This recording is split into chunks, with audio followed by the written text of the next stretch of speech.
Okay, let's talk baubles. I want to talk about the finishes and the different tools that is going to give you the type of finish you want to have on your bauble. So I'm going to start with this bauble because this bauble is more typical for what I tend to see. And if you're doing this course, these couple of tutorials, this might be what you want, but I think you're looking for the more textured. But this was created, it's very thin amount of ink, right?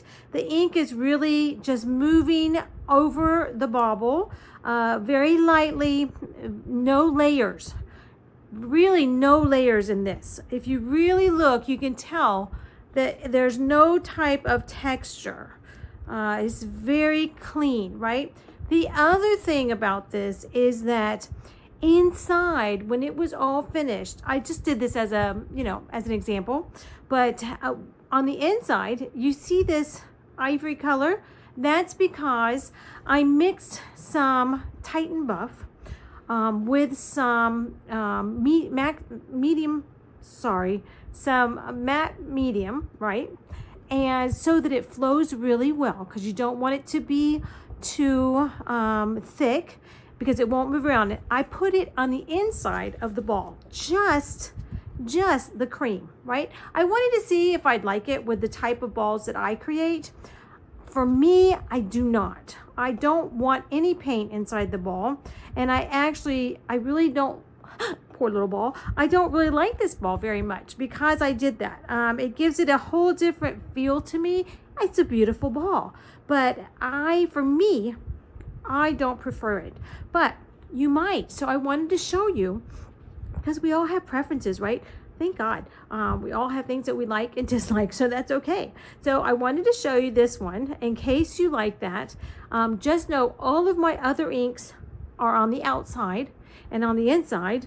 You don't want to just pour some, right out of the jar, or even just with water of ivory paint or whatever color, black, whatever you want to use, because you don't want that to peel down the line inside. You don't want that to crack down the line. So you want to do that by mixing it with a little bit of matte medium. When I say that, it can be gloss, matte, whatever you want, because in the end, remember, it's the last layer of sealer that you put on your ball that's going to determine the glossiness, right? So all the stuff before that doesn't matter that much, okay? So I just wanted to let you know that's that ball. So let's look at a different ball, a very textured, okay? So you've seen this one, you've seen some like this, and when you really get into these, you can really see the texture, all right? I'm hoping that's really coming through.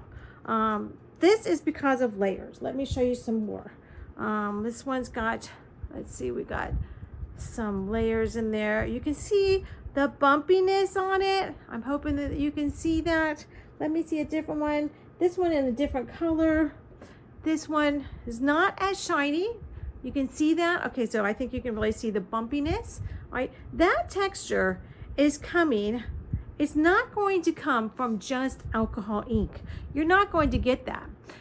I do not use any of the, what's it called? Completely lost because I don't use it. I hardly ever use it. The blending solution. I do not use this on the ball. Okay, I just don't use it. And you'll find that if you try to use it, you might find your ball doesn't dry.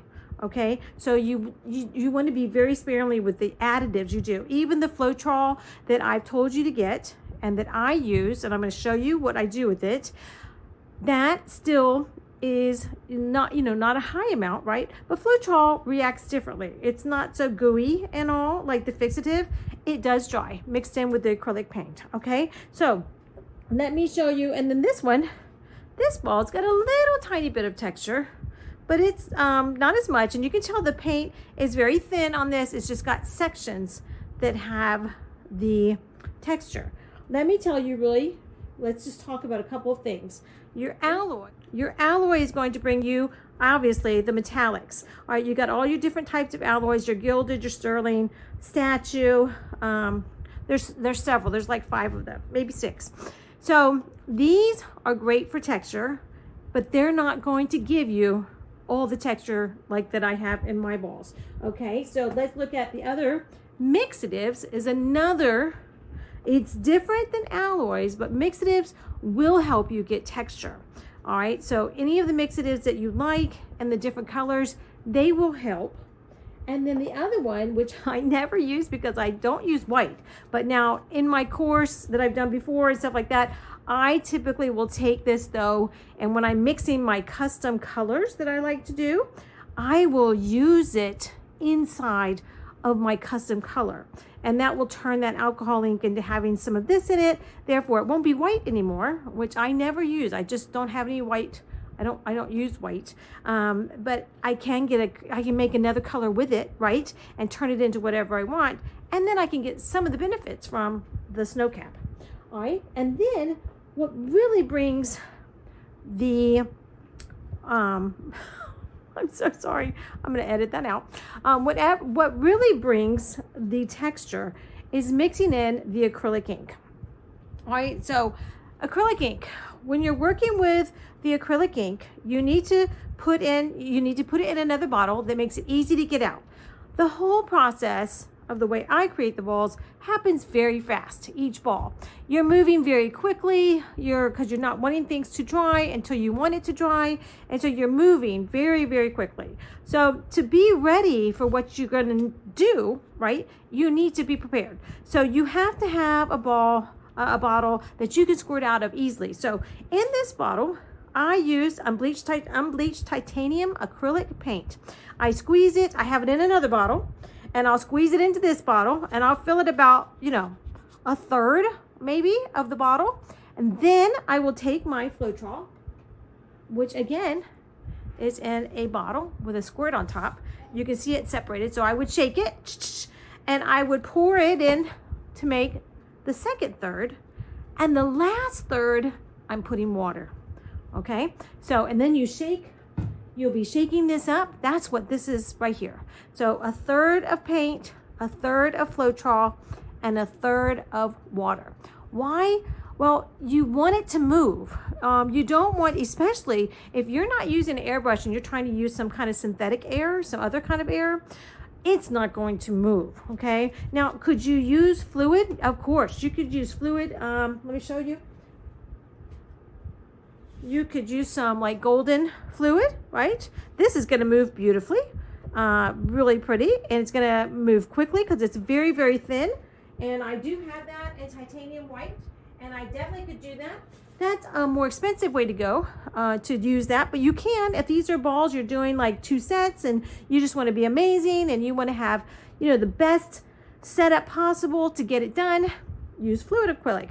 But I do put the Floetrol, so I do like to have that in there, but you would not need to have the water because it's already so runny.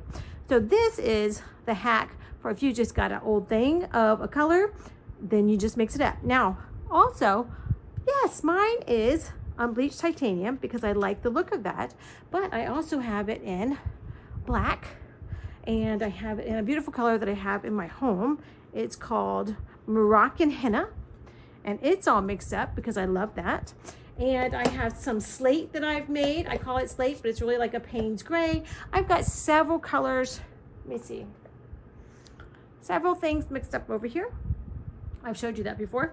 And that means I'm ready to go. And I always will pick my colors that I'm going to use for that specific set, have only that around me. And so I'm ready to pick it up, whatever I need, whatever tool, right? So those are the tools that are going to end up giving you the texture on the balls. All of it is on the top, like I said, except for the one ball that if you want to, that's something you can decide at the end if you have a test ball. And if you leave some space, right? Because obviously it's not going to matter too much, that cream, that ivory color. If your paint is so thick, you won't be able to see it anyway. So it just depends on your final. But I saw a lot of glass. I could see a lot of plastic through this, right? And I just wanted to see what it would look like to do that. So I did. All right. Okay, so let's see. Is that all? This one really shows that as well. I love this one. So I don't, our tastes are a little different, right? Probably. But so this is, see how that moves? You can tell that was moving. So if you've got some thick glob sitting on your ball is not going to move, and it's not going to be probably the way you want. So, and then you can see the metallic. You can just see it moving around. I love this one so much. I really love this one. This is very me. But anyway, so you have to play and be ready, but you can tell, you can almost, when you look at it, you can tell that this is one layer, but this is definitely thicker and on top, right? And you wouldn't want to have some big, huge, thick glob that you didn't move around, and then you just decide to leave it, because obviously that you could have problems with down the road with it peeling or cracking. So, you know, you just want to, you want to prepare for having the balls for a really long time. That's at least for me. I've made sets and I'd like them to be around for a very long time. Every ball that was not glass, that didn't break because I dropped them, every plastic ball that I did this process with were sitting in a garage all summer long in Nashville, Tennessee, which, you know, in the garages, it probably was 125 degrees inside the containers, but they all came out perfect, beautifully. They all survived, but I tell you what, this year I won't be doing that. Me and my daughter both will be putting them in a closet just because I do want them to last so long. I want to show you one more example, and this is of very different colors, right, for me, but this is of the set. I did a set for my daughter, 2 sets that complement each other, and these are her colors, and I want to show you what happens. These were very black. They were very, very black. I mean, they had the black, the base of it like was very black that I had done. But let me show you this one too, just so you can get it before I tell you what happens. So she wanted to have a really dark set, right? Mixed in with all of her colors. But when I went to spray these, when I went to put on the UV clear, I think it was a UV clear. It might have been the triple thick at the end. I'm not sure, but either one of them, just know, it made it, do you see how it kind of like, it's made everything a little bit more subdued. A little bit of a haze, if you can tell. I'm not sure if you can or not. I'm going to look at the video, but you can tell it's not black, right? Let me hang here's my gloves. I mean, they were very, very black. So that's what will happen if you do that. We ended up loving it. I mean, it ended up being, I loved it. At first, I was like, oh, what happened?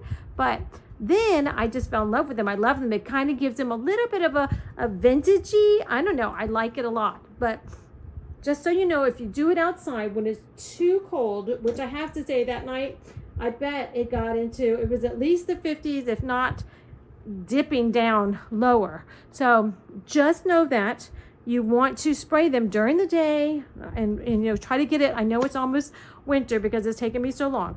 All right, so I think we are ready to go, and we're going to have everything together, right? We have a little thing of grain because we don't want to be working with our giant thing on our small balls, or we will be having grain alcohol everywhere. Maybe you decided not to do grain and you're doing regular alcohol, then that's fine.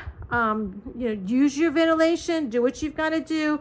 I would never have that in a big, even with my mask on, my respirator, I wouldn't do that. But in the small, you know, putting a small, you're working with small balls here. You can always refill. That's what's the benefit of having this in a squirt. You can just squirt it right into the top there, get your refill. It really goes, it takes a while though. It's surprising. You think you're pouring so much ink, but then you look at your bottles when you're done, you're like, oh my gosh, there's like hardly any ink on it, anything. So have everything around that you're going to start with, and we will get started.